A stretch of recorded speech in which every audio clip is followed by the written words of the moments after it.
République démocratique du Congo, capitale, Kinshasa.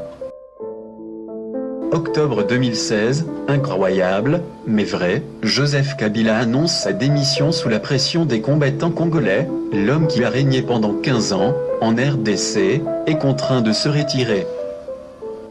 Joseph Kabila quitte mystérieusement le pouvoir, de la même manière dont il est venu, en toute discrétion. Une nouvelle qui a bouleversé l'échiquier politique congolaise, et qui a laissé les combattants incrédules, à l'idée de croire que Kabila est réellement parti, oui, parti. Oui, parti vers une destination, inconnue.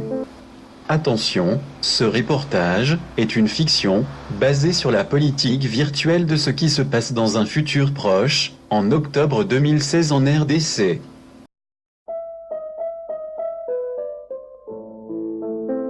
Le départ inopiné de Kabila a bouleversé les combattants qui, malgré les marches, les sit-ins et les promesses de Lumbe Lumbe, n'ont pas pu le faire fléchir. Il était tellement habitué aux menaces virtuelles, à 8000 km, qu'il s'attendait à toutes les éventualités des paracommandos des combattants, depuis Londres, Paris, Bruxelles. Malheureusement, il n'a vu personne venir. Interrogé sur son départ, il a affirmé être déçu par le manque d'action concrète des combattants contre lui. Et dans le monde entier, ce départ volontaire de Kabila est perçu comme une victoire des combattants, le résultat des milliers de manifestations anti-Kabila à travers le monde. La presse internationale, enfin, ne parle que de cet exploit miraculeux des combattants congolais, une première dans l'histoire des dictatures. L'heure a sonné, Kabila parti, les combattants s'apprêtent à descendre sur le terrain, mais avant, un petit passage chez le coiffeur, pour certains.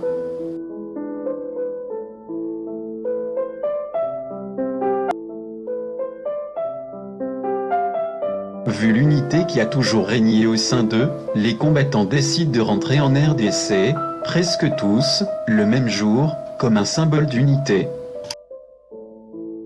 Voici le combattant, nom de code, KG, croisé à l'aéroport de Zaventem, le jour de son départ pour la RDC, après plus de 25 ans passés en exil, depuis Mobutu, Kabila père, et Kabila fils.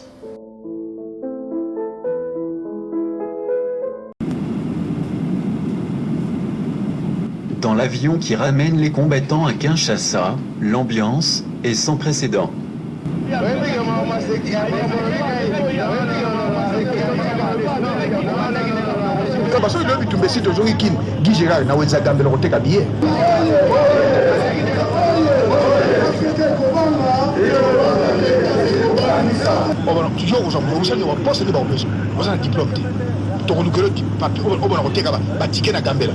Une demi-heure avant l'atterrissage, ils décident, tous, d'entonner dans l'avion l'hymne national, comme une répétition, mais la suite est catastrophique. Certains chantent la zaïroise, d'autres des bouts congolais.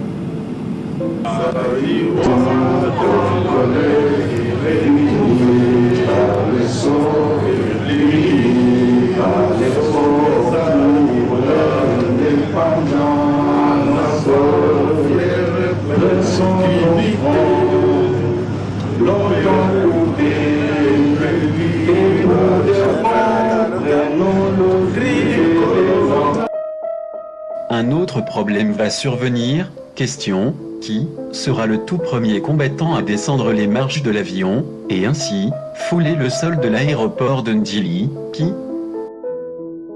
le débat est lancé.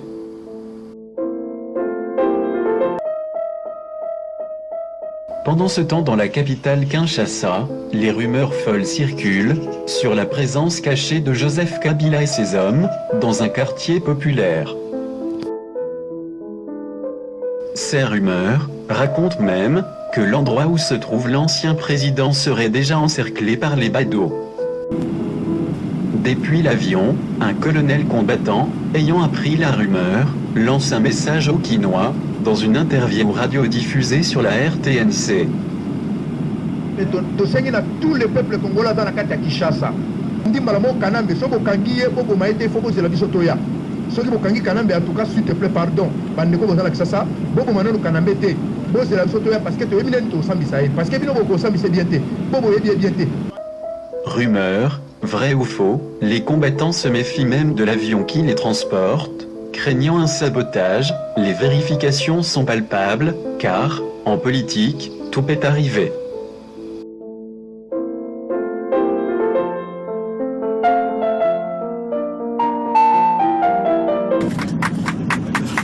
L'atterrissage réussi, bienvenue au Congo Kinshasa.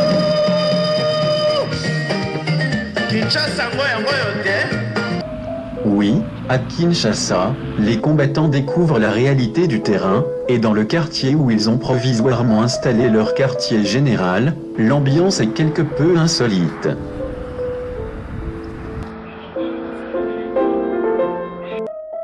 Tous les combattants ne sont pas rentrés au pays, certains attendent toujours désespérément un coup de fil en provenance de Kinshasa, pour embarquer dans le premier avion venu.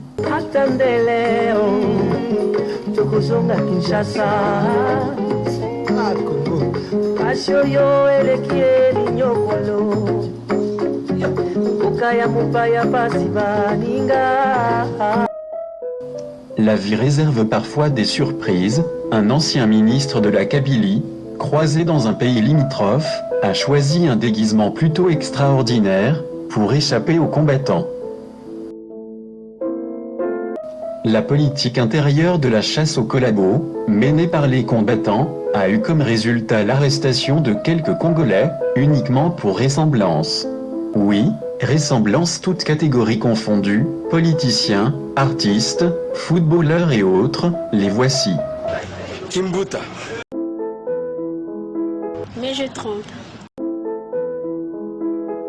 Redi Amis, Bailo Kantu.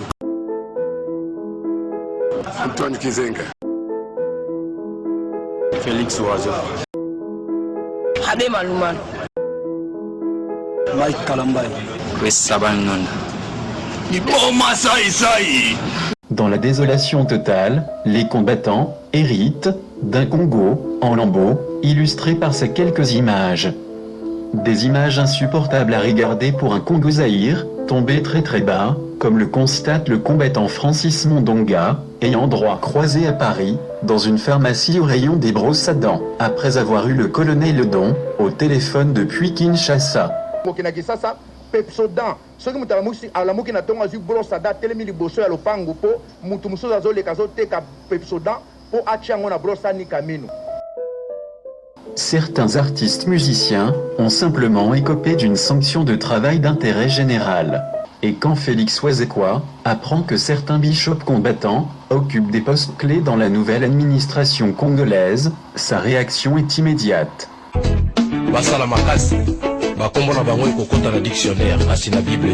Et les règlements de compte avec les musiciens continuent. À titre de rappel, JB Mpian a déclaré ceci en décembre 2013.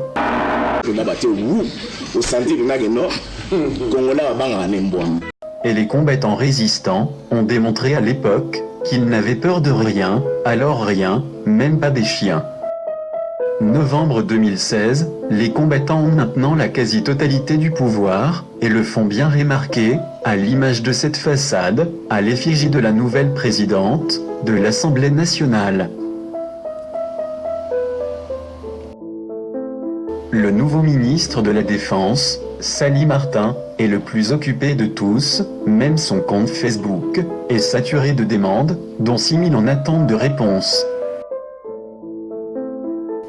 En décembre 2016, pour les fêtes de fin d'année, le nouveau gouverneur de Kinshasa, Rex Kazadi, exige, sur les sapins de Noël, des guirlandes et décorations à l'image des combattants libérateurs.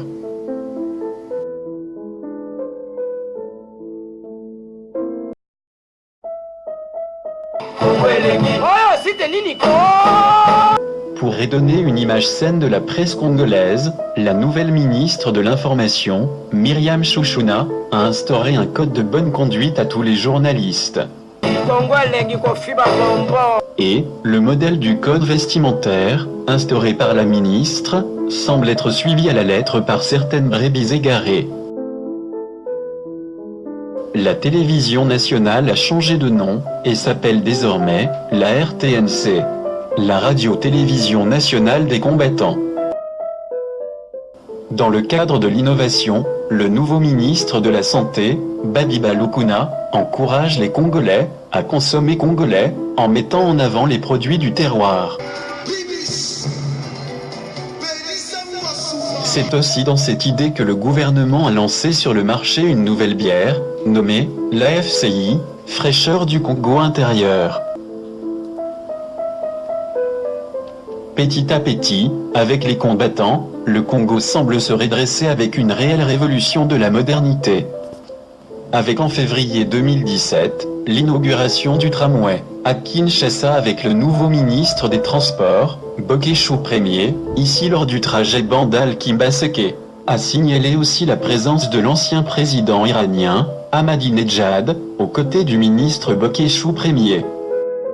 Février 2017, les Léopards, l'équipe de football, perd 9-0 face au Rwanda, en quart de finale lors de la Coupe d'Afrique. Soupçonnés de corruption, à leur retour, tous les joueurs sont placés en détention pendant 2 mois, sur ordre du ministre de la Justice, Patrick Tshibangou.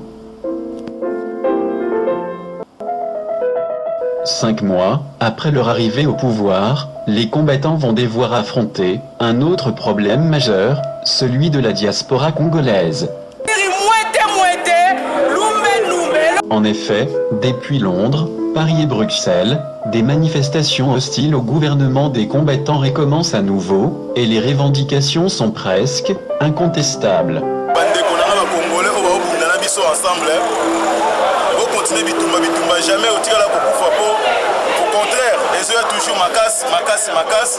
Le président de la République, le général Babin Massombo, qui dirige la RDC d'une main de fer, aurait des origines douteuses, selon des manifestants congolais croisés à Paris et Bruxelles. Originaire d'un pays voisin de la RDC. Son vrai nom serait, d'après eux, Stéphane Wahani, fils de Bénir Iroy et de Massoroy. Ironie de l'histoire, les manifestants sont ses anciens compagnons de lutte, qui sont devenus wanted au Congo, au lendemain du partage du pouvoir. Dans sa gestion politique interne, le président Babin est de plus en plus contesté à la tête du pays, disent les nouveaux combattants version 2017, le cercle vicieux continue. Le 1er avril 2017, Zoro Bilel, son directeur de cabinet, fait un coup d'État et s'autoproclame président de la République. Une page est tournée et tous les Congolais sont unanimes. Un vrai Congolais à la tête de la RDC, et pour une première fois, un gouvernement à 98% de femmes sera formé, grâce au président Zoro Bilel. Ainsi s'achève la fiction du jour. Tika na mapoko wa papa, potokota bien à l'an